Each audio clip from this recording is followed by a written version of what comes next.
ඔයා දන්නවද මූල්‍ය පද්ධතිය කියන්නේ මොකක්ද කියලා? හිතන්න ඔයා ළඟ තියෙන ඉතුරුම් සල්ලි ටිකක් ගිහින් බැංකුවේ තැන්පත් කරනවා. බැංකුවේ සල්ලි ටික තියන් ඉන්නවද? නෑ.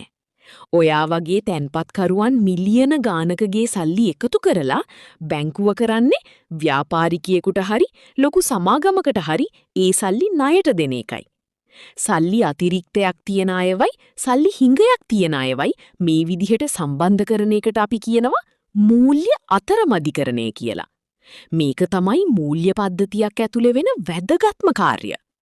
මේ සමස්ත ක්‍රියාවලිය හරියට සිද්ධ වෙන්න නම් ප්‍රධාන කොටස් කිහිපයක් එකතු වෙන්න ඕනේ.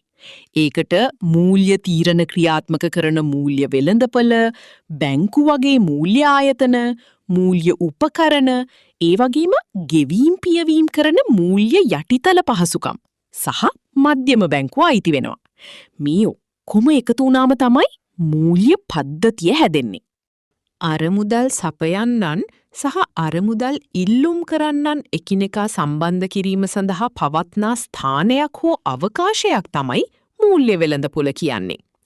මෙහිදී මූල්‍යවත්කම් මිලදී ගැනීම සහ විකිණීම සිදු කරනවා. මූල්‍ය උපකරණවල කල්පිරෙන කාලය පදනම් කරගෙන මූල්‍ය වෙළඳපොළ ප්‍රධාන කොටස් දෙකකට බෙදෙනවා. ඒක ඔයාලට මේ සටහනෙන් පැහැදිලි වෙයි.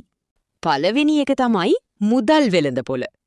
හිතන්න ව්‍යාපාරිකයෙකුට හරි රජයට හරි ක්ෂණිකව ඒ කියන්නේ දවස් කිහිපයකට හෝ අවුරුද්දකට වඩා අඩු කෙටි කාලයකට සල්ලි වුවමනා වෙනවා කියලා.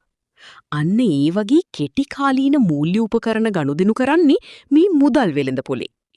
දෙවැනි එක තමයි ප්‍රාග්ධන වෙළඳපොළ. හිතන්න රජයට ලොකු අධිවේගී මාර්ගයක් හදන්න හරි සමාගමකට අලුත් කර්මාන්ත ශාලාවක් හදන්න හරි අවුරුදු ගානකට සල්ලි ඕන වෙනවා. අන්න ඒ වගේ වර්ෂයකට වඩා වැඩි කාලයකදී කල්පිරෙන දිගුකාලීන මූල්‍ය උපකරණ ගනුදෙනු කරන්නේ මේ ප්‍රාග්ධන වෙළඳපොලේ. දිගුකාලීන අරමුදල් අවශ්‍යතා තියන අයයි මුදල් අතිරික්තයක් තියන අයයි එකට හමු වෙන්නේ මෙතනදී.